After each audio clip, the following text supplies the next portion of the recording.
여러분, 오늘 그 뜻깊은 우리 추수감사절인데 이 코비드 기간에 뭐 그렇게 감사할 게 있을까 이래 생각하면 감사할 게 하나도 없습니다, 진짜로. 그런데도 불구하고 우리가 감사할 것을 찾아보고 또 적어보고 또 기록해보면 또 하나님 주신 은혜가 또 감사가 또 가득하다는 것을 또 우리가 느낄 수 있죠. 여러분, 우리 그 낙타의 눈물, 뭐 악어의 눈물, 이 눈물 시리즈가 많아요, 여러분. 근데 이 낙타의 눈물, 특별히 여러분 우리 그 내몽골 지방에 있는 그런 제가 다큐멘터리를 한번 보면서, 제가 동물 좋아하잖아요. 그래서 한번 보면서 제가 좀 느끼는 바가 있어서 여러분과 한번 영상을 좀 나누고자 하는데요. 여러분, 낙타는요 사막을 횡단할 정도로 굉장히 강인한 동물입니다. 예나 지금이나 그 가격이 굉장히 비싸요, 귀하고. 그런데 이 어미 낙타가 그 난산이나 초산을 하면 너무나 그 극심한 고통 때문에, 원래 그 어미가 새끼 젖을 물리는 게 원래 본성인데 이 낙타만큼은 그 고통이 너무 심하니까 새끼가 젖을 물려고 다가오면 막 침을 뱉거나, 여러분 낙타가 막 침 뱉잖아요. 그리고 발로 걷어차거나 이렇게 해서 곁을 주지 않습니다. 오지 못하도록 하고 젖도 물리지 않습니다. 여러분, 이렇게 고비 사막에 극한 환경에서 새끼가 어미젖을 못 먹으면 영양실조로 이 새끼가 죽어요.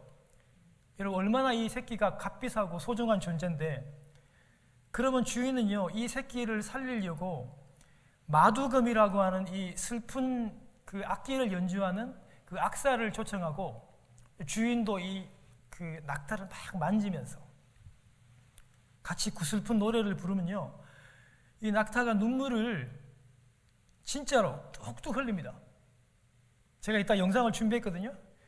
그런데 눈물을 낙타가 흘리면서 의도적으로 좀 강제적으로라도 이 낙타가 눈물을 흘리면 그 눌려있던 이 낙타의 모성애가 다시 이렇게 깨우치고 정말 거짓말처럼 신비하게 이 새끼를 품고 이 새끼에게 젖을 물린다고 해요. 심지어 어미를 잃은 이 낙타도 새로운 어미에게 보낼 때도 이 방법을 쓴다고 해요.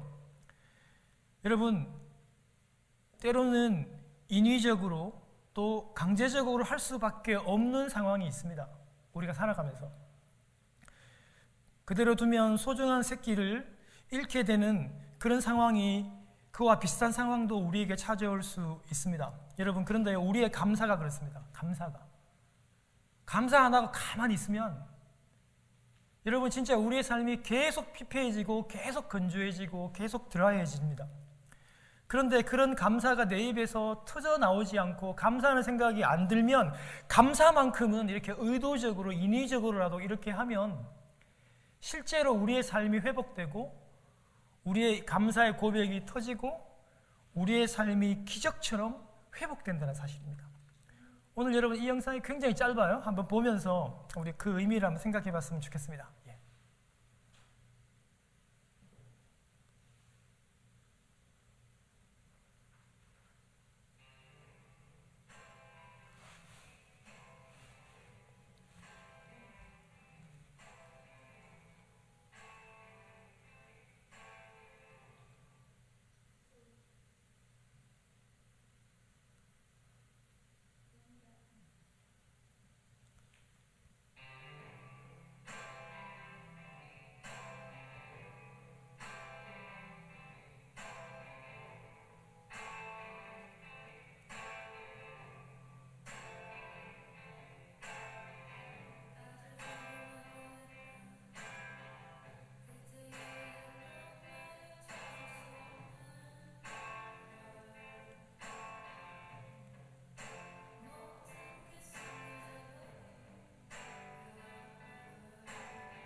예, 감사합니다. 여러분, 우리의 이 감사도 때로는 우리의 감사가 저절로 안 되는 경우가 굉장히 많아요. 여러분, 제가 이번 주에 그동안 좀 이가 좀 아파가지고 우리 아들이 이제 좀 그 스케줄을 좀 잡아주고 복잡한 영어, 어려운 영어라서 같이 아들이 또 기어이 또 아빠와 함께 따라가줘가지고 이 수술한 의사를 한번 만났는데 제가 정확히 알아듣지는 못했는데 수많은 이를 뽑으라고 하는 것만은 들리더라고요. 근데 여러분, 제가 아직 좀 나이도 좀 젊고 그래도 제 생각에는 괜찮은 것 같았는데 무려 이를 7개나 뽑으라는 거예요. 예, 그냥 흔들리는 거는 다 뽑아야 되는가 봐요. 근데 그 의사가 굉장히 이 근처에서 아주 그 유명한 그 임플란트 의사래요. 근데 그분이 뭐 그냥 보통 제너럴 닥터가 아니고, 근데 그분이 하여튼 이를 7개나 뽑고 임플란트를 4개나 심어야 된대요. 제가 볼 때는 멀쩡하기 같은데 그래도 뽑아야 된대요. 제가 이번 한 주 동안에 우리 성도님들과 함께 추수감사절 오행시도 싣고 또 그리고 감사하는 생활하자 매일 아침마다 다짐하면서 감사로 잘 왔는데, 그걸 딱 들으면서 제가 마음속에 좀 일을 잘 관리하지 못한 후회도 생기고 또 가정에 큰 재정적인 또 피해를 입히는 미안함 때문에 내 마음이 별로 좋지가 않더라고요. 제가 이제 뭐 매일 쓰지는 못하지만 저도 감사 일기를 좀 쓰는데, 그래서 제가 그날 그렇게 감사 일기를 썼어요. 이 상황 가운데서도 내가 감사할 수 있을까? 이를 7개나 뽑고 임플란트를 4개라도 해야 되는데 그래도 감사할 수 있을까? 감사의 제목이 뭘까? 제가 그렇게 일기를 썼습니다. 그러다가 제가 감사를 쓴 게 뭐냐면, 저희 아들이 이제 그런 얘기를 했어요. 아빠, 걱정하지 마시라고, 우리 식구들이 함께 서로 의논하고 이 문제를 잘 풀어나갈 수 있으니까 걱정하지 마시라고 얘기하고, 아빠, 제가 이미 벌써 돈은 많이 모아놨다고 너무 걱정하지 마시라고 우리 아들이 저에게 그런 얘기를 한 게 너무 감사하더라고요. 그래서 감사 제목을 적었고, 그리고 또 하나는 그래도 아내나 또 우리 아이들이 그래도 아빠를 따뜻하게 이렇게 위로해주고, 그날 또 저녁에도 괜찮다고, 아무것도 아니라고, 우리는 1도 걱정 안 한다고 이렇게 하면서 위로해줄 수 있는 이렇게 가족에서 너무 감사하고, 감사할 수 있는 상황이 전혀 아닌데도 그래도 감사해야겠다는 생각이 있어가지고 감사하다는 그런 제가 일기를, 제가 이렇게 메모를 남긴 적이 있습니다. 사랑하는 여러분, 감사할 상황이 아니어도 억지로라도 인위적으로라도 강제적으로라도 이렇게 한번 고백하면 하나님께서 참 이상하리만큼 우리의 마음을 움직여 주십니다. 여러분, 감사하다는 것이 곧 구원받는다 그런 의미가 아니에요. 그런데 감사가 없으면 그 삶은 굉장히 여러분 피폐해집니다.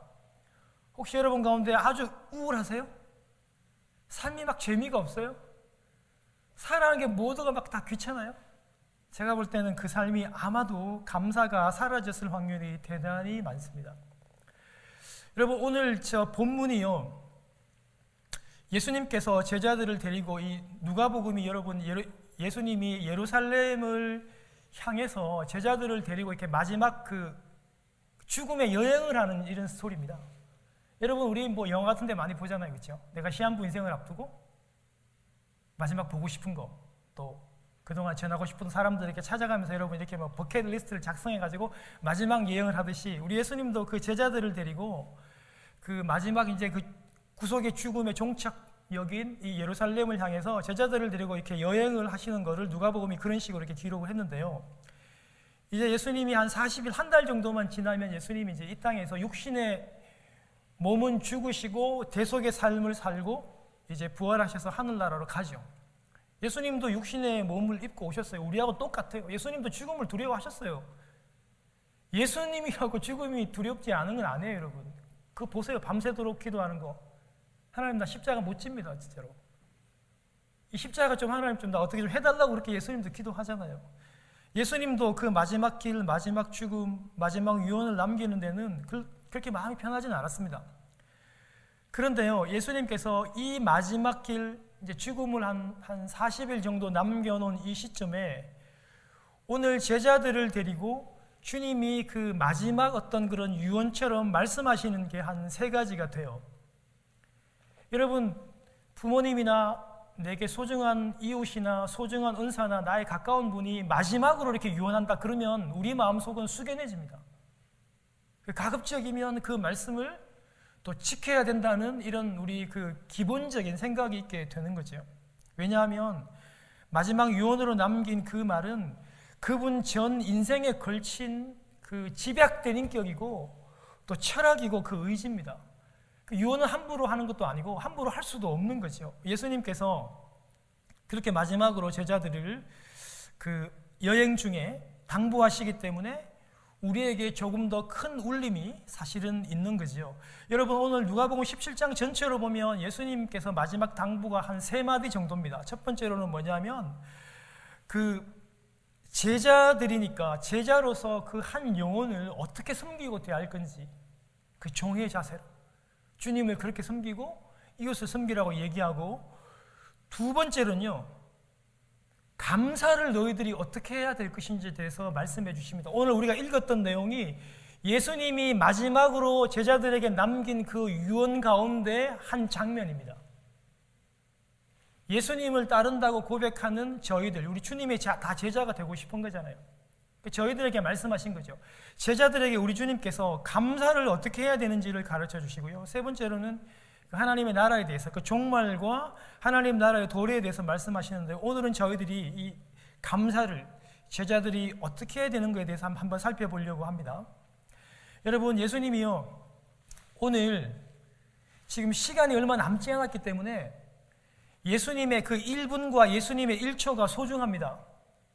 그 시간을 예수님이 아무 때나 쓸 수 없어요. 여러분, 시간부 인생을 사는데 그걸 여러분 이게 뭐 헛되게 게임하거나 갬블링하거나 그렇게 쓸 수 없잖아요. 예수님 시간이 지금 1분 1초가 아까운데 예수님께서 굳이 지금 갈릴리와 사마리아의 그 경계에 있는 그 나환자들이 사는 그 한센병 환자들이 사는 그 지역을 주님이 의도적으로 방문하셨습니다.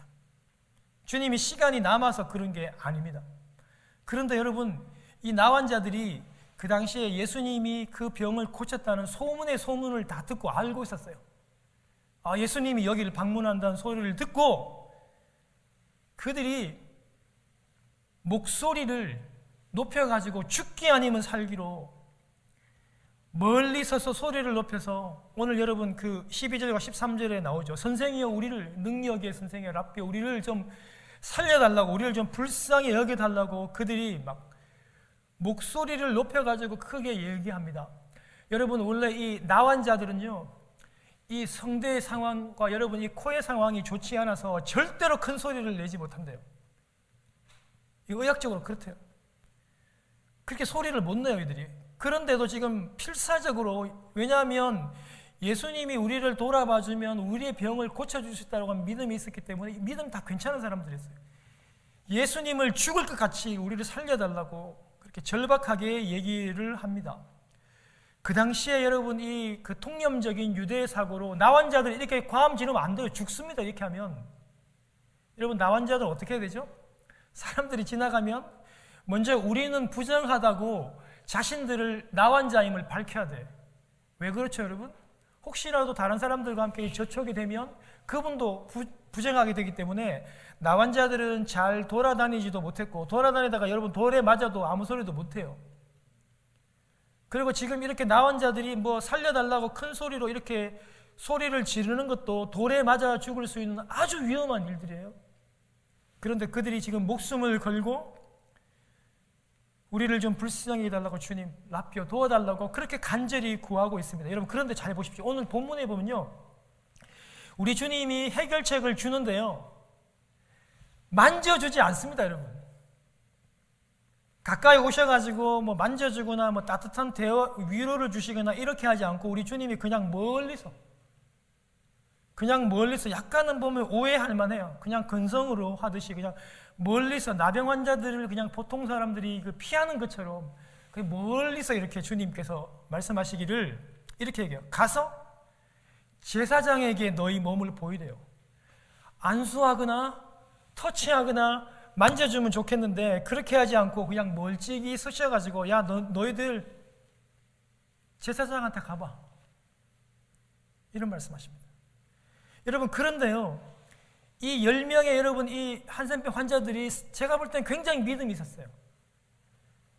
예수님의 그 말씀을 믿고 그들이 제사장에게 가다가 14절에 보면 그들이 가다가 나음을 받습니다. 여러분, 이분들 굉장히 믿음의 수준이 있는 사람들이에요. 예, 그냥 보통 사람들은 아닙니다, 여러분. 예수님의 그 말을 온전히 믿을 수 있는 믿음이 갖춰져 있는 사람들입니다. 그런데요, 문제는요, 여러분 한번 생각해 보십시오. 여기서 여러분 나병 환자 환우들 10명은요 주님을 그렇게도 간절히 찾을 만큼 그 열정도 있고, 지금 목소리를 낼 수 없는 상황인데도 지금 죽기 아니면 까무라치기로 지금 여러분 그렇게 큰 소리를 낼 수 있는 믿음의 열정도 있고, 예수님께서 그냥 제사장에게 가라고 하는 그 말씀을 순종할 수 있는 지금 믿음도 있어요. 괜찮은 사람들이에요. 다들 훌륭한 괜찮은 믿음의 소유자인데, 그런데 유대인 10명, 여러분 10명 중에 9명은요 감격의 여러분 이 순간을요 고침을 받고, 여러분 얼마나 기쁘겠어요. 그 병에 걸리는 순간에 이 사람들이 격리되어 가지고 따로 평생을, 여러분 이 불치병이니까 평생을 마치 사형 선고를 받고 죽음보다 더한 그런 외로움과 고통과 멸시와 천대 속에 살아가는 그들이 이 병이 나았으니까 얼마나 기쁘겠어요. 얼마나 좋겠어요. 여러분 이 기쁨을 얼마나 지금 식구들과 함께, 사랑하는 사람들과 함께 나누고 싶겠어요. 근데 여러분 이 9명이, 유대인 9명은요 이걸 너무 지금 나타내고 싶고 나누고 싶고, 나 지금 회복됐다고, 병 나았다고 막 자랑하고 싶어가지고 가족의 품으로 아마 돌아갔나 봐요. 이해되죠? 얼마나 여러분 얘기하고 싶었을까요? 얼마나 고침받았다고 하는 사실을 말하고 싶었을까요? 얼마나 가족들이 그리웠을까요? 이해됩니다. 아마 이 사람들도 아마 분명히 주님께 고침받은 그 순간만큼은 아마 하나님께, 주님께 감사했을 것 같아요. 분명한 감사의 마음이 있었겠지만 집으로 돌아갔고, 고침을 받고 돌아와서 주님 앞에 엎드려서 큰 소리로 감사하며 영광을 돌린 사람은 이방인 사마리아 사람 한 사람뿐이었습니다. 16절에 보면 그가 하나님께 영광을 돌리고 주님의 발 앞에 엎드려서 감사하니, 말로만 해도 되는데 너무나도 감격하고 너무나도 좋아서 그냥 주님 발 앞에 엎드려서 하나님께 영광을 돌리면서 발 앞에 엎드려서 하나님께 감사하는데, 이 사람 이방인들이에요. 유대인들이 그렇게도 그냥 동물처럼 무시하는 그런 사마리아 사람이라고 고백을 하고 있습니다. 여러분 이 장면을 우리 주님께서 보시면서 말씀을 해요. 주님이 인사를 받고 싶어서 그런 게 아니었던 것 같아요. 주님이 지금 많이 섭섭해서 굳이 주님이 인사를 받고 싶어가지고 그랬나, 그런 건 아닌 것 같고요. 우리 주님이 이렇게 말씀하시잖아요, 그죠? 10명이 다 어디 갔냐? 10명이 다 깨끗함을 받지 않았느냐? 10명이 다 혜택을 받지 않았느냐? 그런데 9은 어디에 있느냐? 우리 주님이 이렇게 물으십니다. 이렇게 이걸 그냥 넘어가셔도 될 만한, 어쩌면 넘어가셔도 될 만한 부분을, 여러분 우리 인간적으로 이해가 되잖아요. 얼마나 가족이 보고 싶었겠어요. 근데 주님이 이 부분을 짚고 넘어가신다고요. 10명 다 분명히 병 나음을 받았는데 그 9은 다 어디 갔냐? 우리 주님께서 이렇게 얘기를 하고 있는 겁니다. 이 이방인 외엔 하나님께 영광을 돌리러 돌아온 자가 없느냐? 우리 주님이 17절에 그렇게 말씀하시면서 우리 주님이 19절에 또 이렇게 얘기해요. 이 돌아온 이방인에게 이렇게 얘기합니다. 일어나 가라고. 내 믿음이 너를 구원하였다고 우리 주님께서 그렇게 말씀하십니다. 나병 고침받은 그것으로 인해서 구원받은 것이 아니라 10명이 다 병 고침의 기적의 혜택은 다 받았어요. 9명 유대인도 한센병 고침받은 기적은 받았습니다. 그런데 그 감사하는 그 믿음으로 구원을 받은 사람은 이방인밖에 없었다는 거예요. 주님이 얘기하잖아요. 일어나 가라. 이제 집으로 가라. 너의 그 감사하는 믿음이 너를 구원했다라고 주님께서 이렇게 말씀하시면서 감사하는 그 믿음이 구원의 통로가 되었음을 얘기합니다. 여러분, 감사가 구원이라는 그런 말이 아닙니다. 감사하는 그 마음, 그 행동, 그 믿음이 구원을 이루는 중요한 통로가 되었다는 것입니다. 주님의 의도는, 아니 왜 이 사람들이, 왜 이것들이 왜 감사를 안 해? 주님이 인사를 받고 싶었던 것이 아니었습니다. 주님은 감사가 없는 그 9명의 유대인들을 그렇게도 주님이 안타까워하시고 탄식하시고 때로는 조금 서운해하셨습니다. 왜냐하면 그것을 넘어가시지 않고 굳이 그것을 드러내시고 가르치시기를 원하셨던 것입니다. 왜 그랬을까요? 지금 주님이 제자들을 데리고 여행 중에서 굳이 그곳을 방문하셔가지고 주님이 의도적으로 그들의 병을 지금 낫게 찾아가시잖아요. 의도적으로 그렇게 하시잖아요. 그거는 지금 주님을 따라가고 있는 제자들에게, 오늘도 주님의 제자라고 일컫는 저희들에게 하시고 싶은 말씀이 있는 거예요. 가르쳐주고 싶은 말씀이 있는 거예요. 그게 뭐냐면 바로 감사입니다. 감사. 주님을 따르려고 하는 제자들은 반드시 감사하는 삶을 살아야 한다는 그런 중요한 원리들을 가르쳐주고 싶었던 것입니다. 돌아갔던 유대인 9명은요, 병이 나은 것에 몰두하고 이 병에만, 이 고친 거에만 생각하다 보니까 진짜 메시아에 대한 그 감사와 그 구원과 그 믿음에 대해서는 그들이 생각하지 못했고, 그것을 감사를 잃어버렸던 그 믿음에 대해서 우리 주님께서 탄식하고 계시는 것입니다. 여러분, 저희들이 우리 한 어려운 사람들을 내 나름대로는 최선을 다해서 끊임없이 도와요. 시간도 내고 정기적으로 물질을 내어서 후원도 하고 그들을 찾아가 식사도 대접하고 위로도 합니다. 그 기간이 1년, 2년, 3년, 5년, 10년, 15년, 20년 동안 만약 했다고 하면 가정을 한번 해봐요. 20년 동안 그를 후원하고 위로하고 그냥 아무것도 바라지 않고 그를 여러분 섬겼다고 해봐요. 그런데 여러분, 그 사람이 저에게 전혀 감사가 없어요. 그럼 우리는 어떤 생각이 듭니까? 우리는요, 일단은 놀래요. 이것 봐라. 여러분, 그리고 우리는 굉장히 이 부분에 놀라면서 내가 15년, 20년까지 내가 이렇게까지 했는데 라고 하는 이제 그때부터 서운한 마음들이 시작이 되고 괘씸한 마음이 들기 시작하고 다시는 내가 해주나 봐라, 이런 서운한 마음에 모든 것을 거두어 가려고 하는 마음이 우리도 그런 마음이 사실은 들어요. 우리는 그렇습니다. 타락한 본성을 가진, 우리 육체를 가진 우리들은 아마 그렇고 나도 아마 그랬을 거야. 저도 아마 그랬을 것 같아요.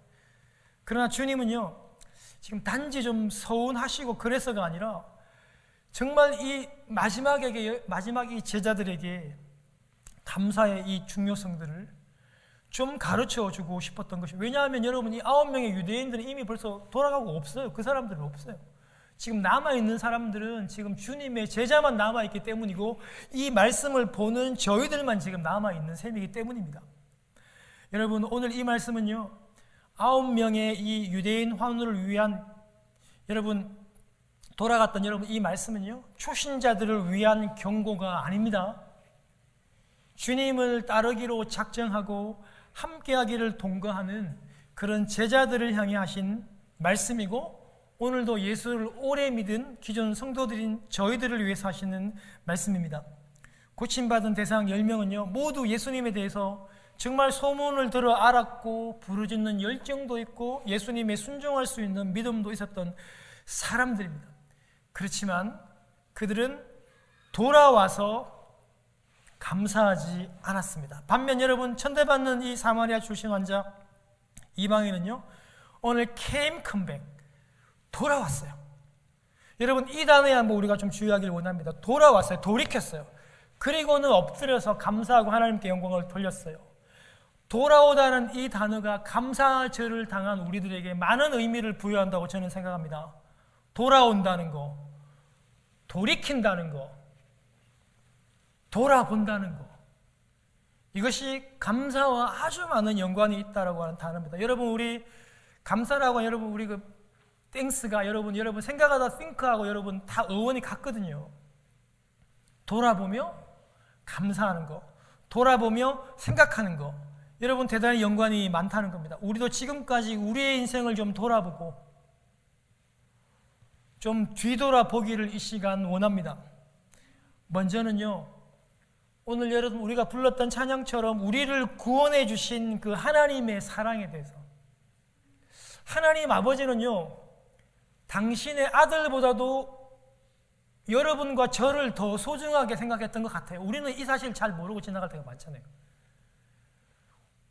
뭐가 우리가 하나님 눈에 그렇게 사랑스러웠을까요?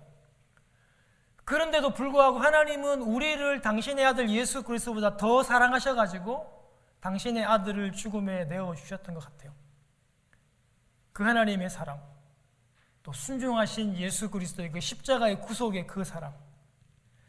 여러분, 성령님은 날마다 우리와 함께 지금 우리 내주하셔가지고 동거하시고 우리의 얘기를 받아주시고 우리와 함께 해주시고 위로해 주시고 말할 수 없는 탄식으로 우리를 위해서 성령님은 기도해 주십니다. 여러분, 세상에서요 극단적인 선택을 하는 여러분, 자살하는 사람들 있죠. 많은 여러분이 정신과학 학자들이 얘기해요. 이 세상에 단 한 사람만이라도 나를 믿어주고 나와 대화해주고 나와 눈을 맞출 사람이 있으면 절대 그런 극단적인 선택을 하지 않는데요.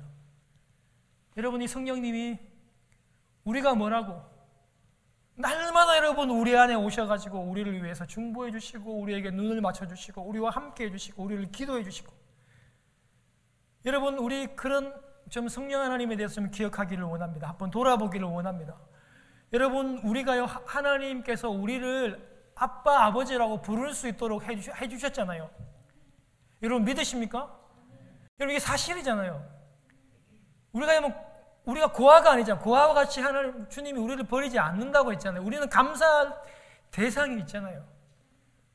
고통스러우면 바라볼 대상이 있잖아요. 외롭고 죽고 싶으면 세상에 나 혼자가 아니라 기댈 수 있고 얘기할 수 있고 기도할 수 있는 내 가족, 날 아들 삼아주신 하나님 아버지가 계시잖아요. 그런데 우리는 이걸 자꾸 잊어버리고 살아가잖아요.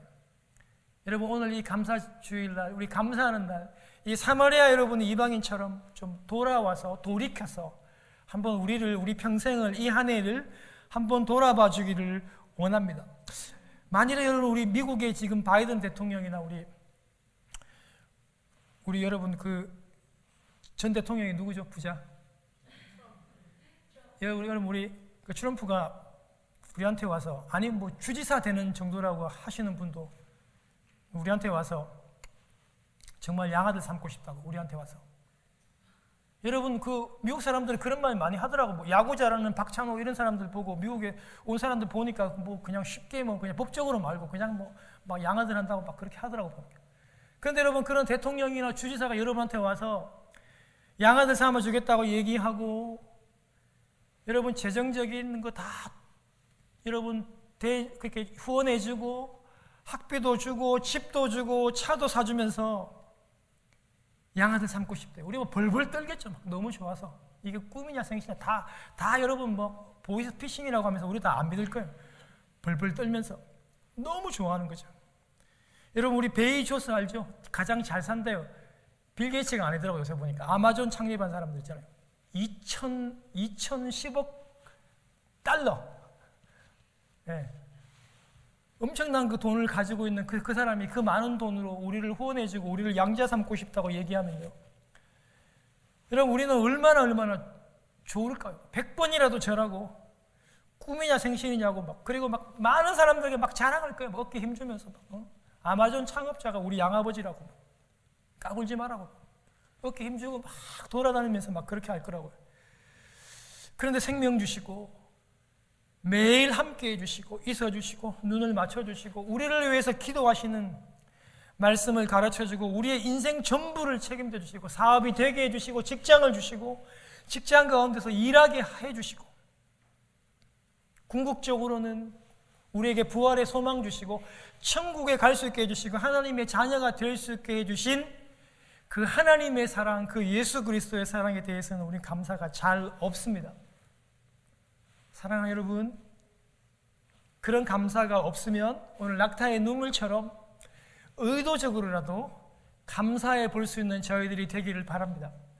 목사님, 저는 잘 안 돼요. 잘 안 되니까 감사 일기를 쓰고 감사를 의도적으로 적어봅니다. 그렇게라도 내 마음속에 있는 감사 잘 안 하는 내 본성이 좀 변화될 수 있을까 해서. 여러분요, 우리는요, 감사하는 일에서 우리는 아주 쉽게 익숙해집니다. 감사할 만한 여러분 그런 것들이 우리가 익숙하다라고 하는 어떤 것들이 들어오게 되면 감사는 쉽게 사라집니다. 그리고 여러분 익숙해지자마자 그 익숙함은 금방 무감각으로 무덤덤함으로 변화됩니다. 아니면 더 극단적으로 불평으로 그 자리를 대할 때가 참 많습니다. 여러분, 우리들은요, 고마운 것에 대해서 쉽게 익숙해집니다.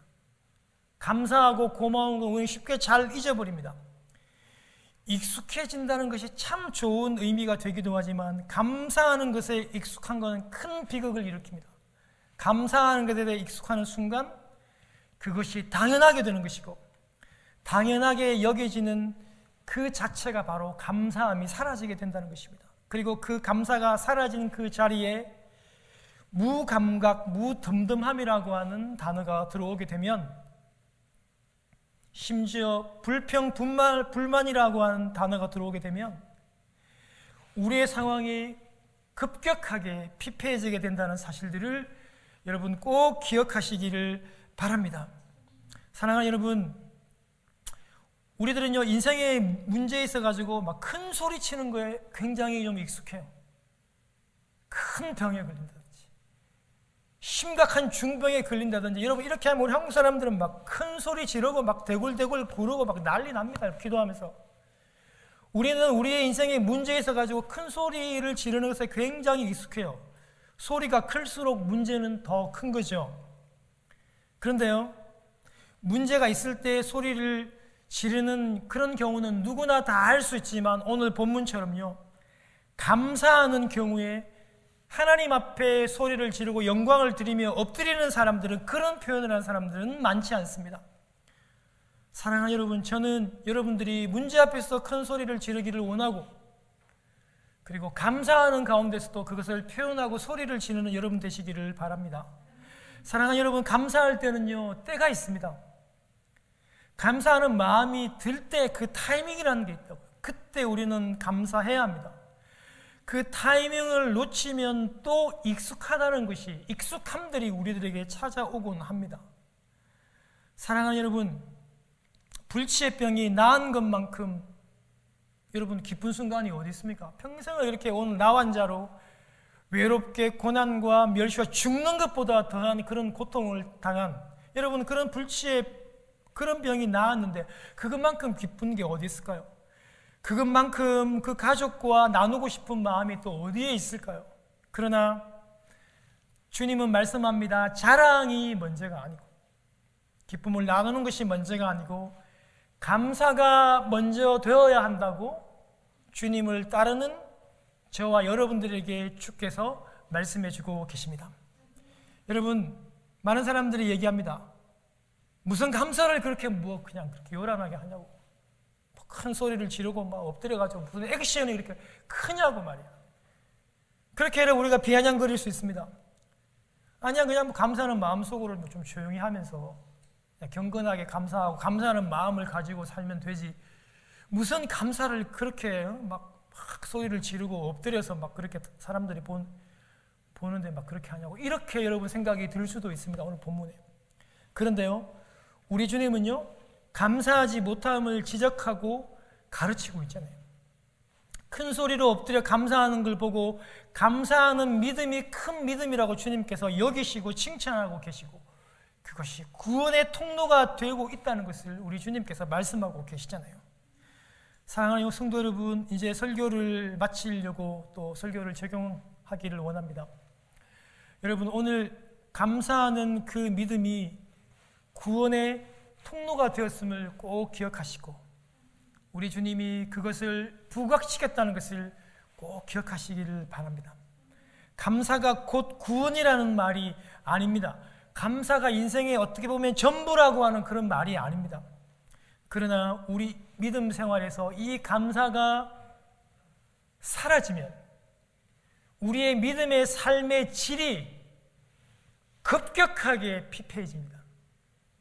여러분, 심각한 우울증이나 갈등이나 고난이나 인생의 삶의 의미가 없습니까? 여러분, 곰곰이 생각해 보시고 의도적으로라도 그렇게 감사할 수 있는, 그래서 여러분 그 감사를 좀 고백하고 의도적으로라도 감사를 좀 적어보는, 좀 감사를 좀 나누는 그런 여러분들이 되시기를 주님의 이름으로 축원합니다.